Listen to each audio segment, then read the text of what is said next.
上辈子我退休后，儿子求我帮忙带孙子，我体谅小两口不容易，包揽所有家务，还贴给他们全部退休金。直到孙子到3岁，儿媳妇甩出一张账单，声称我住他们的房子就得掏钱，家庭开支必须 AA 制。她要求我补交过去3年的生活费，连我吃了家里一个8毛钱的饺子也算进去。我看着账单找儿子理论，儿子让我再打份零工还钱，别气到儿媳妇了。他漫不经心地说：妈，你就当锻炼身体了，让你打份零工又死不了，还能继续给我们补贴家用的。在睁眼，我回到儿媳王丽要求 AA 制的那一刻，这次我完全贯彻，他们怎么不笑了？妈，你过来，我有事跟你说。儿媳妇王丽的声音不是商量，是命令。我刚刚重生就听到了这一句话，还有些发愣，怎么回事？这场景，这语气太熟悉了。我重生了，重生到了我媳妇跟我提出 AA 制，并让我补交生活费的时候。还磨蹭什么？我告诉你，你可别装蒜！王丽不耐烦地用那叠纸拍了拍沙发扶手。我有事跟你说，关于这个家的开销，我们得算算清楚了。她立刻把那叠账单甩到我面前。看看这些年，你住在这儿，吃的用的都是我们的，我们压力也大，养孩子供房子，不可能一直白养着一个闲人。从今天起，家里所有开支 AA 制。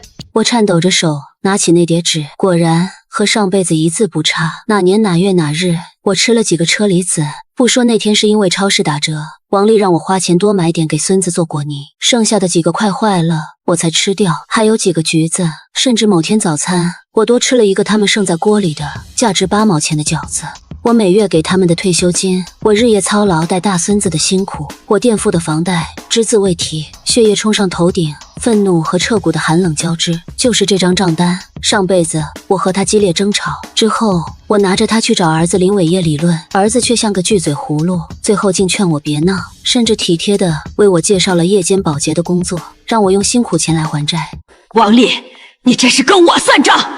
当初你们求着跪着让我过来照顾你们，这几年我在这家里当牛做马，带孙子做家务，退休金都填补了你们，你现在连一个8毛钱的饺子都要跟我算！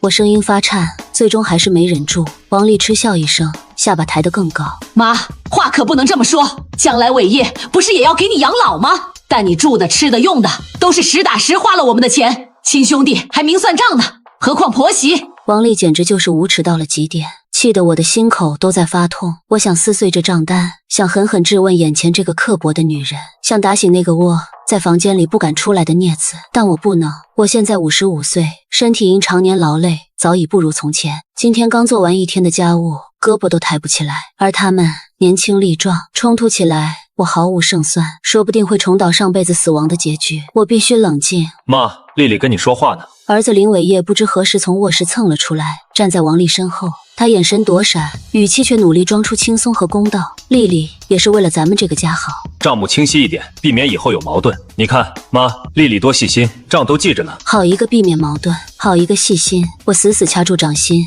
用疼痛压下喉咙口的心甜和怒吼。在抬头时，我脸上已挤出了一丝卑微又惶恐的笑。唉，好，我看看。我顺着王丽刚才敲的地方，手指划过那个8毛钱的饺子，停顿了一下，然后连连点头。丽丽真是会过日子，账目这么清楚，比我强多了。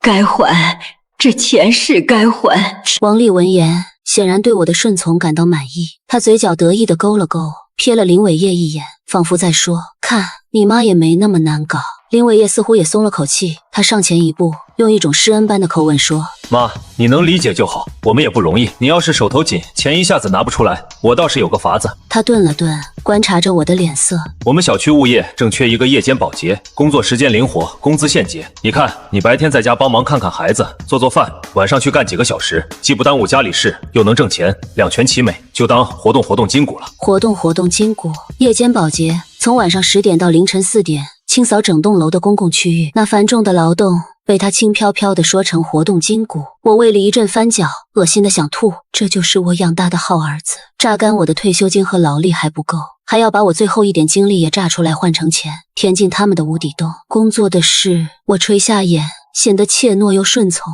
我年纪大了，夜间工作怕身体扛不住，我再想想别的门路，看有没有晚上能做的零工，行不？王丽皱了下眉，显然对我的挑三拣四不满。林伟业怕逼急了我，连忙打圆场。行，妈，你再想想，反正这机会我给你留意着。他们不再逼我立刻答应，觉得我已经认账了。在他们看来，我已经是砧板上的肉。王丽亲昵地挽住林伟业的胳膊，语气变得轻快。老公，你看，问题这不就解决了？妈通情达理，我们也得为妈想想。等妈开始工作有了收入，不仅我们房贷能早点还上，家里也能宽裕点。是啊，林伟业笑着附和，两人一副桌立情深、规划未来的样子，完全不顾我还将坐在旁边。那妈，你早点休息，明天宝宝6点要喝奶和吃辅食，别忘了。王丽丢下最后一句话，几乎是拉着林伟业兴高采烈地回了主卧。房门没关严，他们刻意压低，却难掩兴奋的讨论声还是飘了出来。老公，妈要是真去做那个保洁，1个月2800，10个月就快3万了，比欠的还多。而且妈的退休金卡还在我们这儿，每月4000多稳稳的，加上这个，咱们压力就小多了。何止是小多，我们可以计划一下，我那辆车早该换了。你不是一直想去欧洲旅游吗？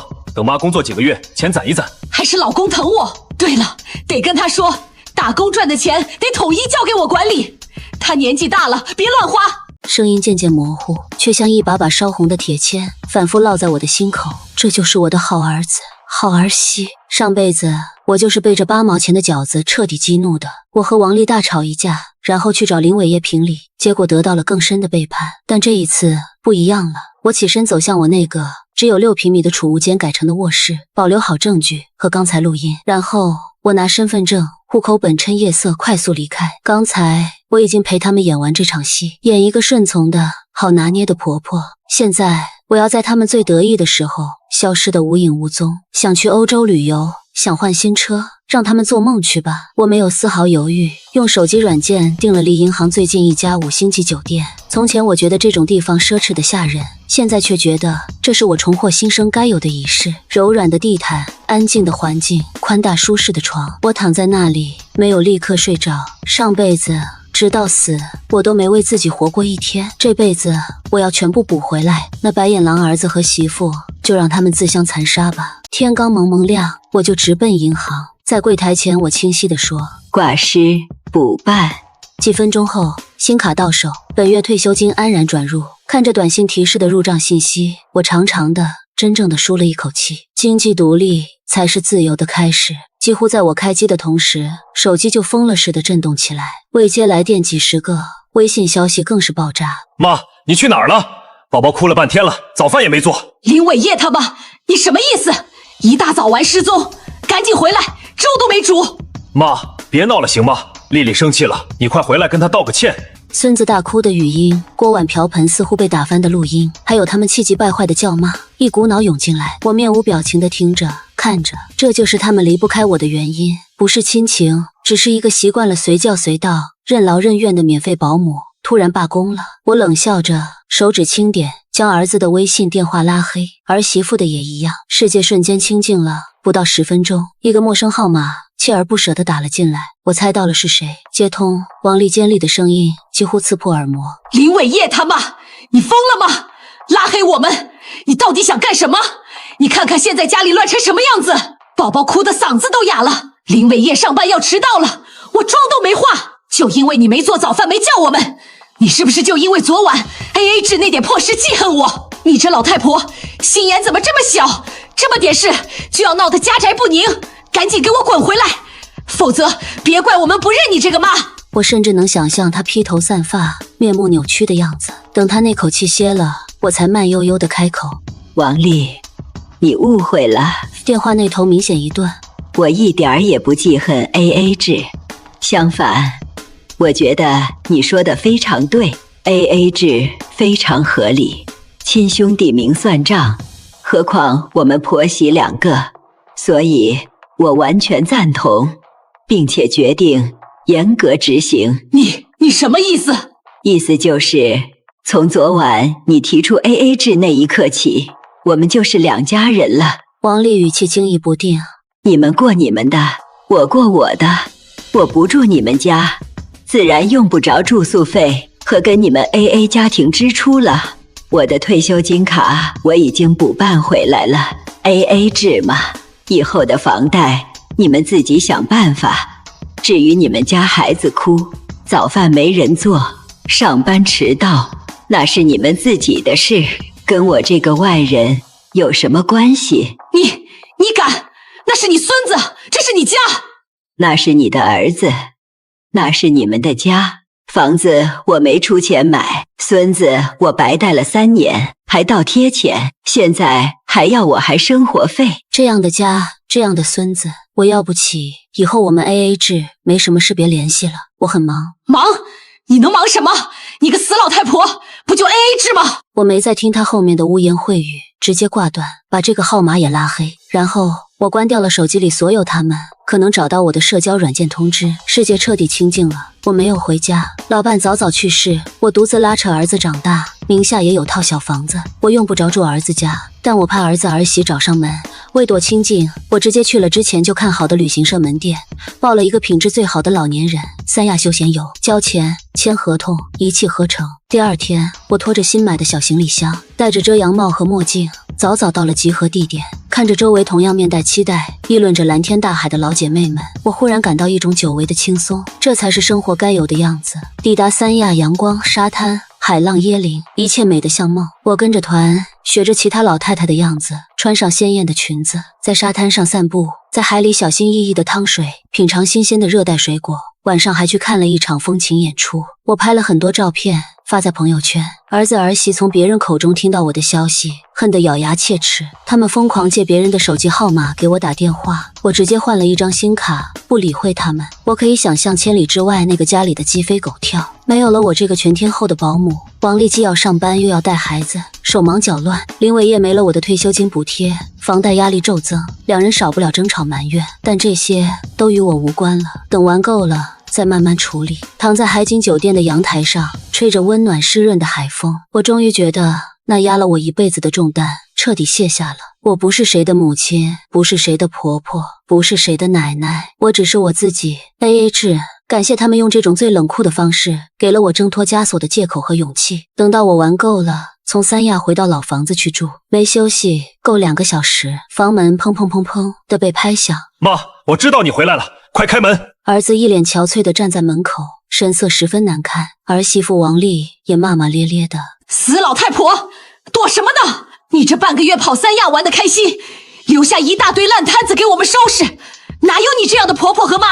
周围左邻右舍都好奇地探出头来，两人的神色更加难看。王丽趁机宣扬我的恶劣：“你们来给我评评理，我怎么摊上这么一个婆婆？我们小家忙得不可开交，她答应了要来给我们搭把手，结果不仅跑到三亚去玩，还偷偷拿走了我们家的钱，只丢下一个大烂摊子给我收拾，不说帮我们，甚至害得我们连这个月的房贷差点都还不上。”邻居被他误导，竟然有2个人给他打抱不平了几句。我打开门锁的监控摄像头，打电话叫来物业和安保。砰的一声，我猛地拉开了房门。王丽和林伟业一个趔趄差点栽进来，他们脸上还残留着怒气冲冲和一丝猝不及防。周围邻居的目光瞬间聚焦过来，带着探究和好奇。妈，你谁是你妈？我可当不起你林伟业的妈，也当不起你王丽的婆婆。我上前一步，目光如刀，先看向王丽。王丽，你刚才说什么？我偷你们家钱，留下一堆烂摊子。不等他反驳，我立刻从口袋里掏出手机，音量调到最大，播放了之前保存好的录音片段。家里所有开支 AA 制，你住这房间每月1000块住宿费，过去3年你在这个家消费的所有东西我们都记了账，一共28363块5毛，还2万8就行。你吃了家里面一个8毛钱的饺子，你也得算在里面。录音放到8毛钱的饺子时，围观邻居里已经响起一片不可置信的抽泣声和低声议论。我暂停录音，指着脸色开始发白的王丽和林伟业，痛心疾首地对着众人说道：“大家听听，都听听，这就是我的好儿媳。我退休后，是他们求我过去帮忙带刚出生的孙子。3年啊，我当牛做马，家务全包，孩子带大，每个月4000多的退休金一分不留，全贴补给他们还房贷，过日子。结果呢，孙子待到3岁，能上幼儿园了，他拿出一张账单，连我在家吃个8毛钱的饺子都要我赔钱，还要我 AA 制，要我付房租。这就是他们口中的帮忙搭把手。我的目光转向林伟业，这个我一手养大的儿子。我声音哽咽，带着上辈子无尽的心寒和愤怒。此刻他眼神躲闪，不敢看我。你屁都不放一个，不仅不帮我说句话，还跟你媳妇一起算计我，劝我去做夜间保洁，1个月3000块，好帮你们还这莫须有的债还惦记着我以后的退休金，计划着拿我的血汗钱去换车，去欧洲旅游。林伟业，你的良心被狗吃了吗？邻居们的目光瞬间变成了鄙夷和愤怒，指指点点起来。我的天，这也太不是东西了！8毛钱的饺子都记账，这还是人吗？老太太带孙子贴退休金，到头来落这么个下场，真是狼心狗肺！没见过这么算计老人的，忘恩负义啊！王丽脸上红一阵白一阵，被众人指责的挂不住，她尖声叫道：“都闭嘴！这是我们的家事，轮得到你们插嘴吗？家事懂不懂？你是林伟业的妈，是我婆婆，帮我们带孩子，贴钱不是天经地义吗？你的退休金不给我们用，给谁用？你以后老了瘫了，还不是要靠我们儿子养老？现在让你出点力，出点钱怎么了？无私奉献不是应该的吗？无私奉献，应该的。我被他的无耻言论气得浑身发抖，但更多的是心冷后的决绝。王丽、林伟业，你们给我听好了，从你们拿出那张 AA 制账单开始，我们之间就没有什么应该了。养老我不指望了，我就当我没生过这个儿子，以后我是死是活跟你们没关系。我的退休金我1分1毫都不会再给你们，我的日子我自己过。现在请你们立刻离开我家，否则别怪我不客气。就在这时，物业经理带着2名安保人员匆匆赶了上来。怎么回事？谁在吵闹？我立刻指着林伟业和王丽说：“经理，这2人不是我家人，在这里闹事骚扰我，严重影响邻里安宁，请让他们离开。”林伟业急了，推开安保人员就想往里挤。什么不是家人？我是他儿子，这是我们的家事。妈，你别闹了行不行？咱们进去好好谈谈。宝宝需要你带，家里离不开你。你的退休金卡先给我，房贷这个月真要逾期了。好好谈谈，还想骗我的退休金？积压了2辈子的怒火和屈辱，在这一刻彻底爆发。我猛地抬手，用尽全身力气，啪！一声清脆响亮的耳光，狠狠扇在林伟业脸上。他被打懵了，捂着脸难以置信地看着我。啪啪！紧接着又是2记毫不留情的耳光。啊！王丽尖叫起来。我甩了甩震得发麻的手，盯着林伟业瞬间红肿起来的脸，一字一句冰冷彻骨。这3巴掌打你枉为人子，不孝不仁，纵妻妻母，狼心狗肺。林伟业，从今往后我没你这个儿子，现在立刻给我滚！你敢打我老公？老不死的，我跟你拼了！王丽见状疯了一样张牙舞爪，就要扑上来推搡我。我早有防备，侧身一闪，同时反手又是狠狠一巴掌扇在他凑过来的脸上。啪！比打林伟业的那声更响。王丽被我扇得眼冒金星，差点摔倒。她妆容精致的脸上顿时浮现出清晰的旨意：你打我，还敢打我？打的就是你！大家看清楚，也请物业同志和安保看清楚，监控都拍着呢。我指着门口上方新装的微型摄像头。是他先动手要推我，我这是正当防卫。像这种不敬长辈、心思歹毒，还想动手伤害老人的东西，打1巴掌都是轻的。林伟业和王丽这才惊恐地抬头，他们看到了那个闪着红点的摄像头，脸色瞬间惨白如纸。刚才他们的嚣张、威胁、推搡、辱骂全被录了下来。不，妈，你不能这样，我们是一家人。林伟业还试图挽回，声音带着慌乱。谁跟你们是一家人？带着你的好媳妇滚！物业同志，请他们离开。如果他们再不走，我立刻报警告他们骚扰、诽谤、意图伤害，并且我会带着这些监控录像去他们俩的工作单位，找他们的领导好好说道，让大家都评评理，看看他们这种德行还配不配待在现在的岗位上。这句话彻底击中了他们的要害。林伟业和王丽都是好面子、看重工作的人，尤其是王丽，在单位一直营造着精致白领的形象。若真闹到单位，两人前途尽毁。两人脸上血色尽失，看向我的眼神充满了怨毒、惊恐，还有一丝难以置信。他们从未想过，一向逆来顺受、软弱可欺的我，竟会如此强硬决绝，且早有准备。好，你狠，我们走。林伟业从牙缝里挤出几个字，眼神阴火。王丽还想说什么，被林伟业死死拽住胳膊。我告诉你，这事没完！他回头狠狠瞪了我一眼，那眼神仿佛淬了毒。看什么看？还不滚！等着我报警吗？我毫不退缩地瞪回去。最终，在物业和安保人员的严肃催促下，在周围邻居们毫不掩饰的鄙夷目光和指指点点中，林伟业和王丽像两条丧家之犬，灰头土脸、狼狈不堪地被请出了楼道。我关上门，背靠着冰凉的门板，缓缓吐出一口憋闷了太久的浊气。我知道这场战争才刚刚开始，他们不会轻易罢休，但我不怕了。从重生那一刻起，我就不再做那个委曲求全、任人宰割的母亲和婆婆。我的退休金、我的房子、我的后半生都由我自己主宰。王丽和林伟业被我当众打脸驱逐后，消停了没2天，更恶毒的招数来了。先是家族微信群里突然炸了锅，三叔公艾特我：秀芳啊，怎么回事？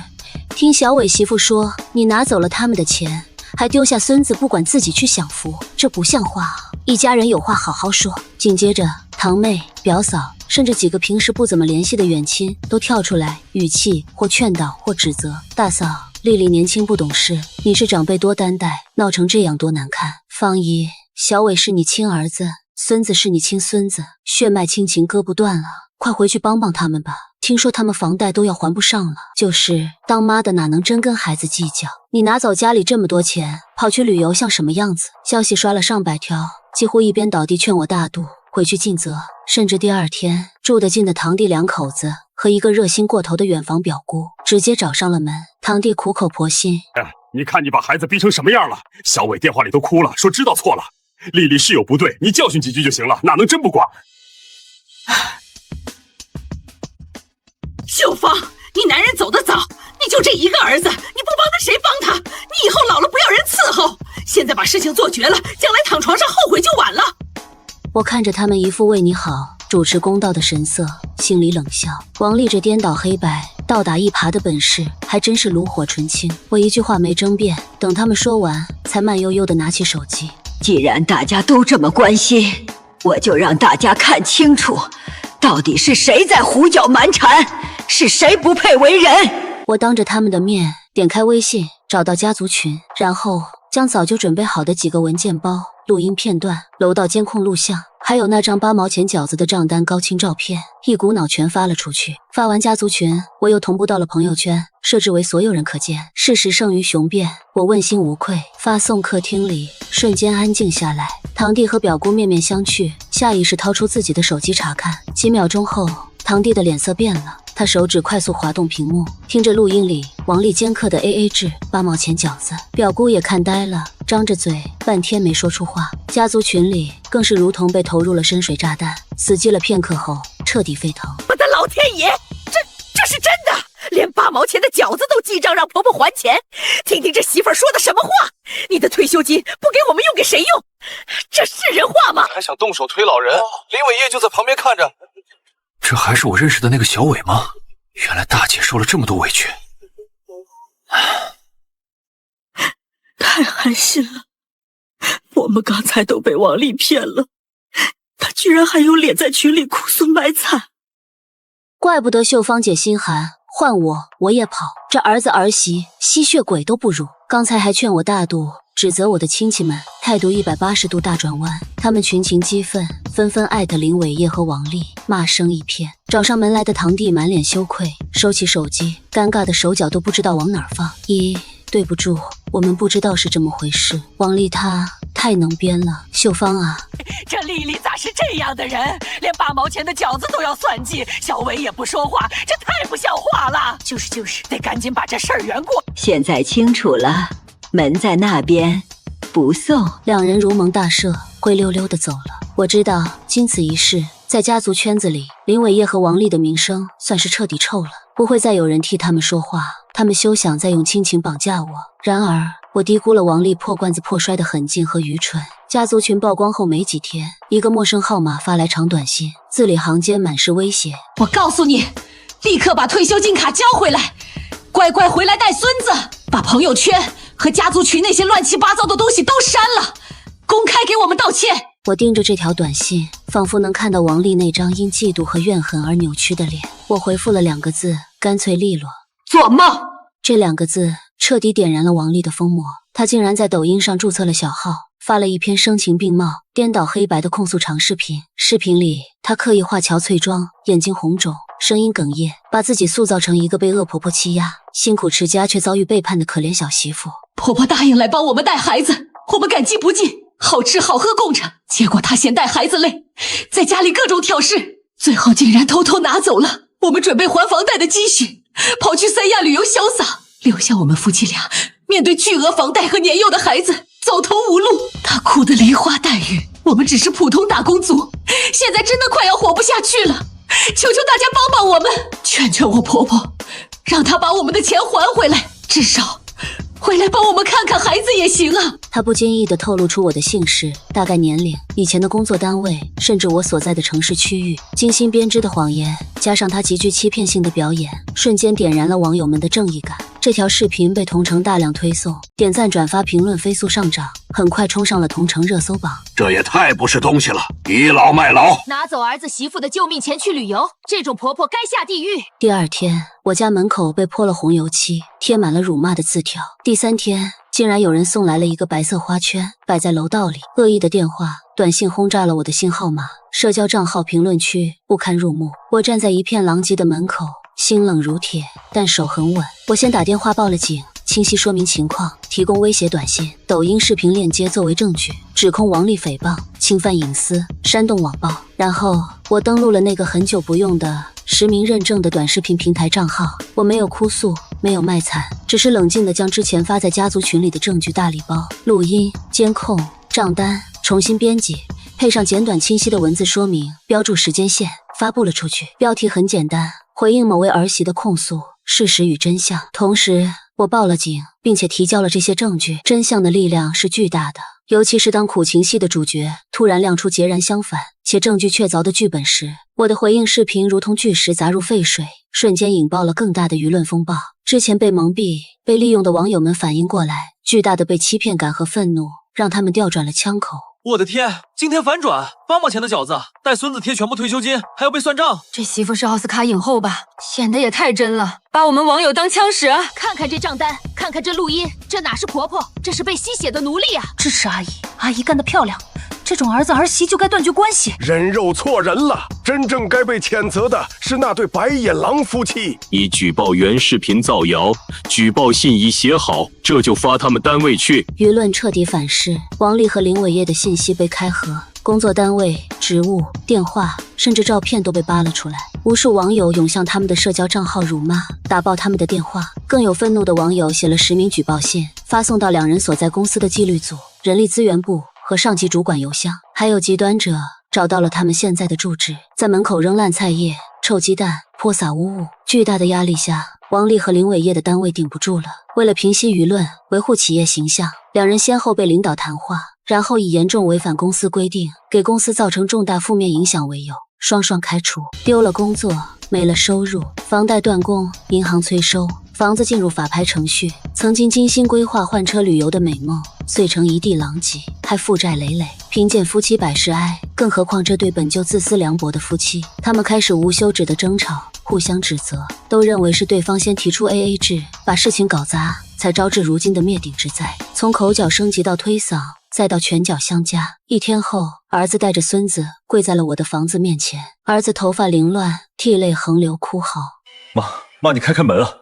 我知道错了，我不该听王丽的，跟你提什么 AA 制，我已经狠狠骂过他了。妈，我们痛改前非，求求你看在孙子的面上，原谅我们吧，孩子不能没有奶奶啊！他的声音凄厉，引得上下楼的邻居又探头张望。孙子被他勒得不舒服，哭得也大声。我站在门内，心如止水。这迟来的悔悟，不过他们精心设计的苦肉计，无非是因为网暴的压力，让他们丢了工作，没了收入，走投无路之下，想重新抓住我这根救命稻草。他们认的不是错，是穷途末路。我没有开门，只是提高了声音，透过门缝传出去。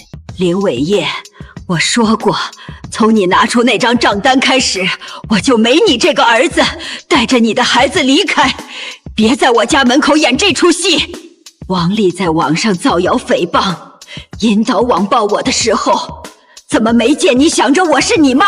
现在证据确凿，我已经报警立案了，法律会给你们应有的交代。现在你们立刻离开，否则我报警告你们骚扰。门外的哭声戛然而止，紧接着是王丽尖利的声音响起，她也来了，只是刚才躲在了楼梯拐角。妈，婆婆，我错了，我给你磕头。她真的扑通跪下，额头磕在冰冷的地面上，砰砰作响，声音带着前所未有的惶恐。是我猪油蒙了心，是我胡说八道，你撤诉吧，求求你撤诉，我们是一家人啊，你不能这么狠心看着我们死啊！一家人，我冷笑。你们算计我退休金，连8毛钱饺子都要我赔的时候，想过是一家人吗？你们在网上编故事，引着别人来砸我家门送花圈的时候，想过是一家人吗？现在知道怕了，晚了。我不再理会门外任何哭喊、哀求，甚至逐渐变调的咒骂，直接拨通了物业和辖区派出所的电话。王丽的造谣诽谤和煽动网暴，证据链完整，影响恶劣。尽管他后来试图删除视频，四处哭求和解，但法律的程序一旦启动，便不再由他掌控。最终，法院判处他有期徒刑1年，缓期2年执行。这个判决彻底断绝了他们妄图通过家庭纠纷模糊事实、逃脱惩罚的幻想。判决书下来的第2天，我就联系了中介，以最快的速度卖掉了老房子。带着简单的行李和彻底解脱的心情，我远赴云南，在苍山洱海旁的一个安静小镇，我买下了一个带小院的房子。我种花，养了一只温顺的猫，和镇上慈眉善目的老太太们学做当地小吃，日子平静得如同潺潺溪水。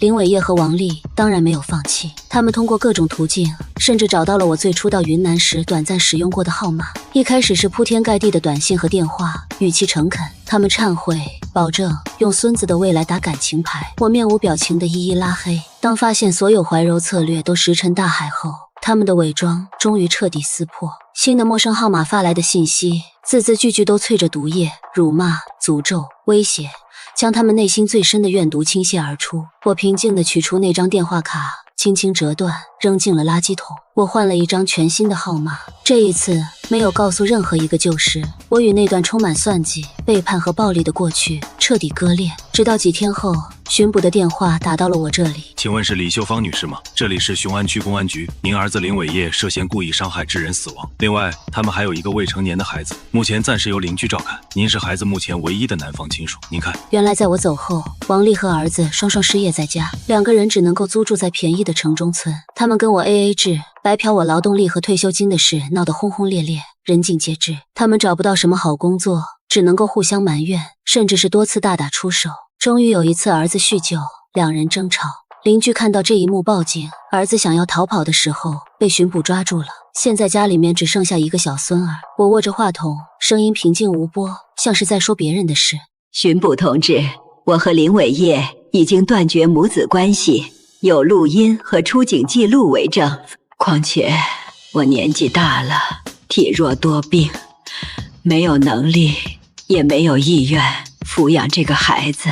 我养了一个白眼狼儿子，不想再赌一次人性。孩子的抚养问题，请按法律规定吧，或者交给社会福利机构。电话那头的巡捕沉默了一下，似乎也知道那件事。他叹了口气，好的，我们了解了。最终，那个我曾经带了3年的小孙子，最终由女方的长辈抚养。我不知道他将来会不会知道这一切，会不会恨我，但我知道这是我当时能做的，对他，对我自己最负责任的选择。跟着那样一对父母或者跟着我这样一个心存芥蒂、无法再全心付出的奶奶，她的未来未必会更好。法院的判决很快下来，林伟业因故意伤害致人死亡，情节严重，最终判处无期徒刑，剥夺政治权利终身，一切尘埃落定。我把过去的恩怨锁进心底最深的角落，不再轻易出口。院子里阳光正好，我养的花开得灿烂，猫咪蹭着我的脚踝，发出呼噜呼噜的声音。我拿起水壶，慢慢地给花浇水。过去已然埋葬，未来平静悠长。这一次，我只为自己而活。